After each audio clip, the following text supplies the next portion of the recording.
আমাদের উত্তরবঙ্গে কোনো নিরাপদ কোনো উন্নয়ন হতে দেয় নাই। শুধুমাত্র আপনারা দেখেছেন যে চীন আমাদের তিস্তা বহুমুখী প্রকল্পটা বাস্তবায়ন করতে চেয়েছিল, কিন্তু ভারত এখানে ভেটো দেওয়ার কারণে আমাদের এই তিস্তা বহুমুখী প্রকল্প বাস্তবায়নের কার্যক্রম এখনো শুরু হয়নি।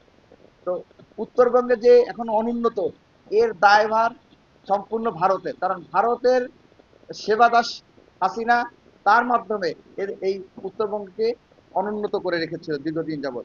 ভারত আমাদের দক্ষিণ তালপট্টি দ্বীপ ছিনিয়ে নিয়েছে। খুনি হাসিনা হাসতে হাসতে সেই দক্ষিণ তালপট্টি দ্বীপকে ভারতের হাতে তুলে দিয়েছে এবং সমুদ্র মহাবিজয়ের নামে মহাপরাজয়কে নিয়ে আনন্দ উল্লাস করেছে। আমাদেরকে আবারও আন্তর্জাতিক আদালতে যেতে হবে এবং আমাদের যেই সমুদ্রের ন্যায্য হিস্সা, সেই ন্যায্য হিস্সা আমাদের ফিরিয়ে আনতে হবে। দক্ষিণ তালপট্টি আমাদের, এটি অন্য কারো হাতে দেওয়ার কোনো সুযোগ নেই।